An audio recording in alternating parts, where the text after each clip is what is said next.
제가 이것 좀 여쭤볼게요. 저희가 이제 영남 패권 사실은 저는 이런 거예요. 대한민국이 정말 잘 되려면 진보 정당 뭐 이런 필요하지만 보수 정당 네. 제대로 된 보수 정당도 필요하고 민주당도 사실은 보수 정당이기는 하죠. 그런데 좀 올바른 이제 보수 이런 게 좀 필요한 건데 지금 뭐 그런 국민의힘이 보수냐 보수도 아니다 뭐 이런 비판도 나오는데요. 그래서 그런지 모르겠지만 부울경은 좀 다른 것 같습니다.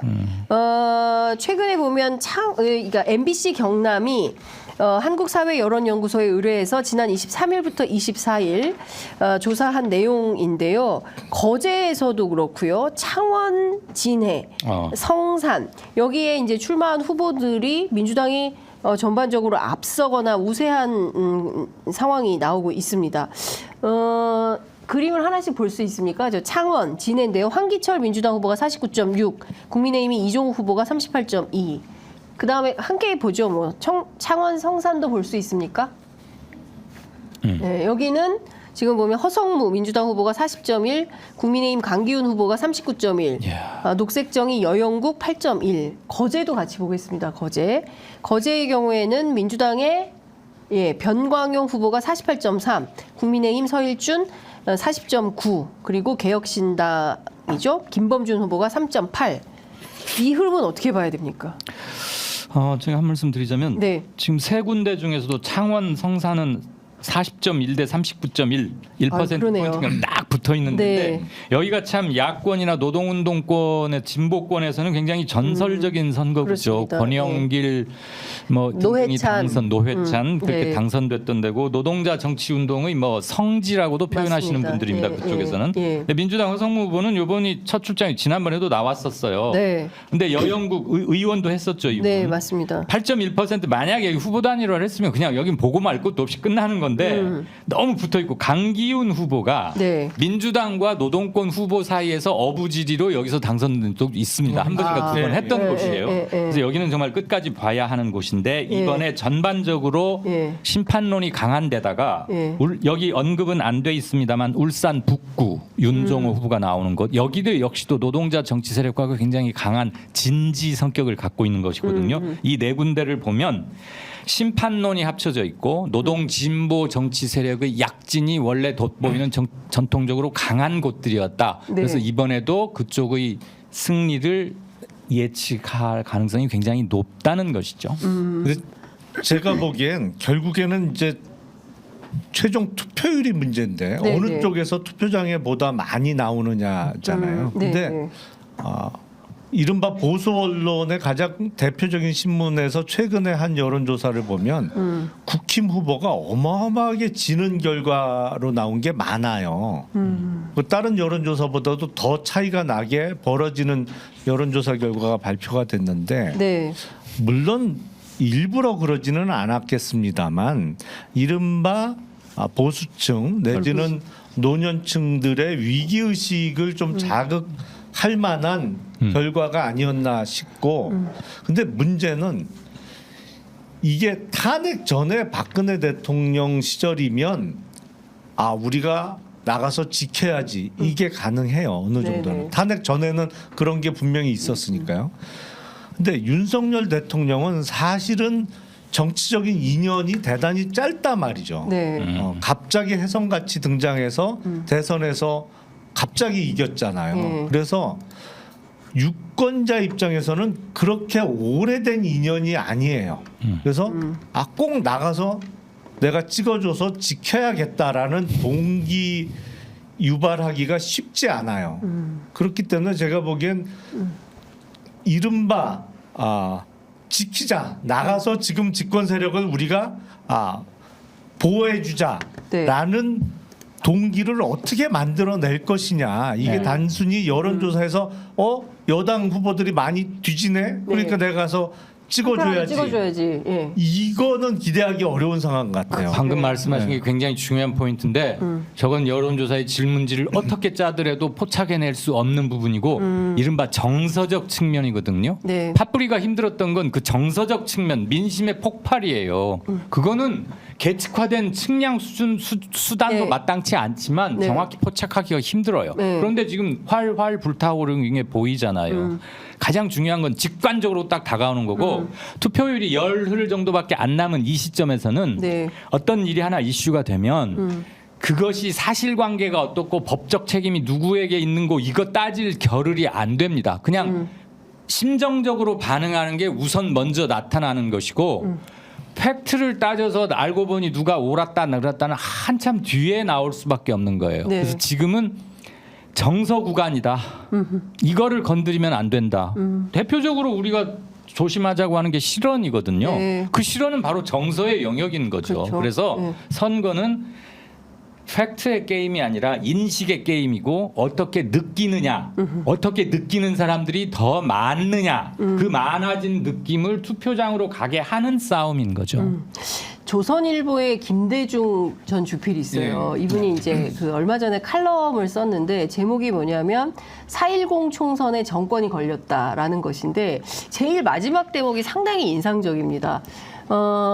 이분은 좀 선거 결과를 이렇게 보시는 것 같아요.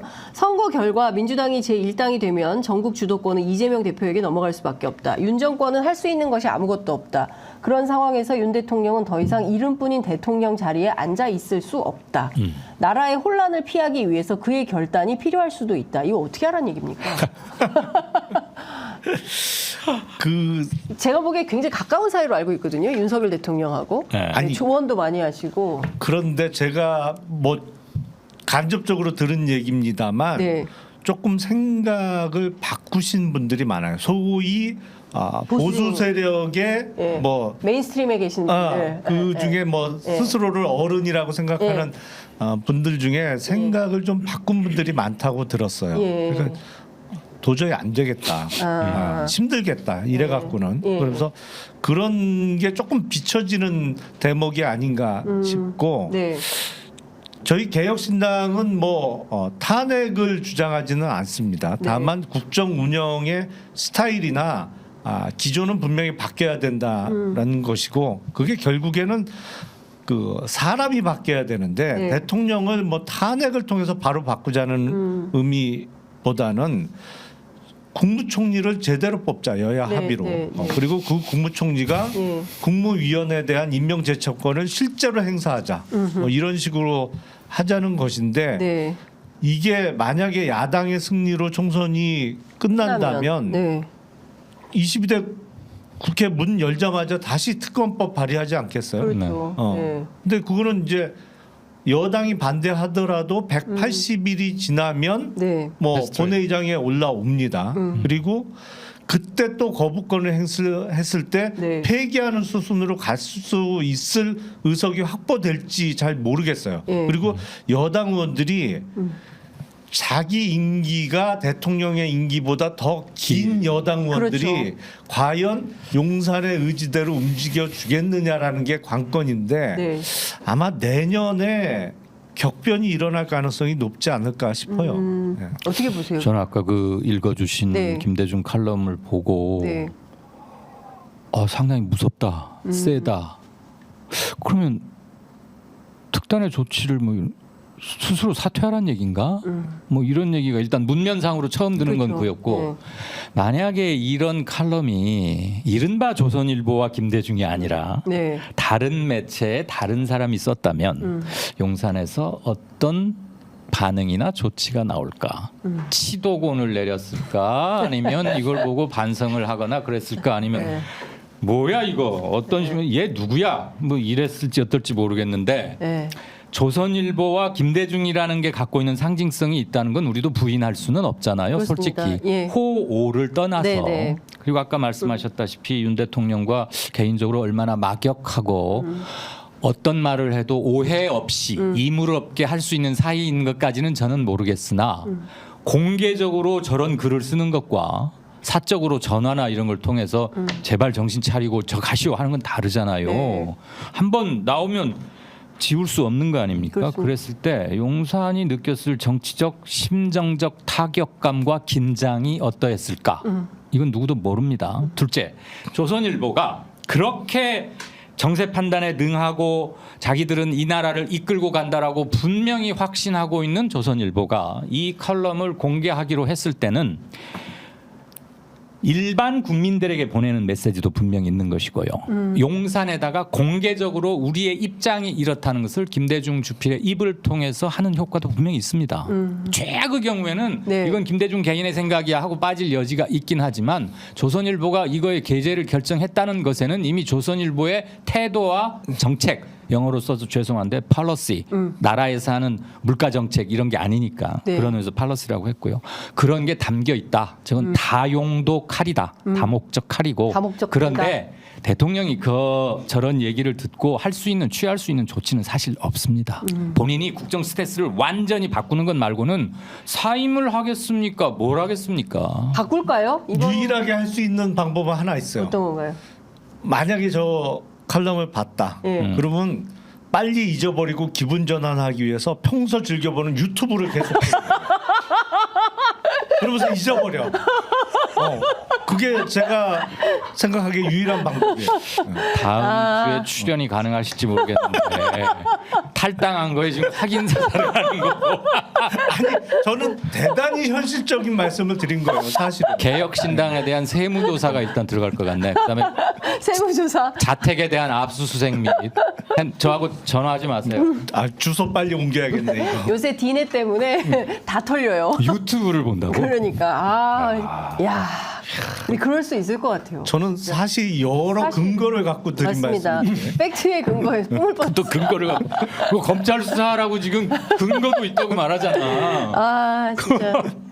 근데 참 대한민국의 미래를 두고 뭐 진보 이거는 진보 보수의 문제가 아니다라는 생각이 좀 들어요. 예. 다 아까 같이. 우리가 생각해. 또 이종섭 대사 예. 사태를 잠깐 언급했습니다만 사실은 이 웃을 일은 전혀 아니에요. 그러니까요. 상황상 예, 예, 심각하죠. 그렇습니다. 너무 심각하죠. 그리고 김대중 칼럼도 실은 우리가 이제 웃음 어떻게 하다 웃음으로 마무리가 되긴 했는데 또 그러겠다. 야 지금 이렇게 까불면서 웃고 까불 일이야 하실 분도 계시겠지만 정색해서 말씀드리자면 어마어마하게 무서운 얘기고 놀라운 얘기고 그렇죠. 실은 심각한 얘기예요. 그렇습니다. 네. 예. 이게 사실 변란에 해당되는 일이 벌어질 수도 있는 그런 변고가 벌어질 수도 있는 제 거거든요. 기억에 예. 조선일보에서 어느 정권이었건 특히 민주적 진보 성향의 정권들에게 아픈 칼을 들이댄 조선일보의 우리 역사를 똑똑히 기억합니다만 우군이라고 생각했던 보수 정당에 이렇게까지 직접적으로 딱 쓴 거는 저는 박근혜 말기 때도 이런 톤은 못 본 것 같아요. 저도 이건 처음 본 굉장한 것 같아요. 거예요, 예. 실은.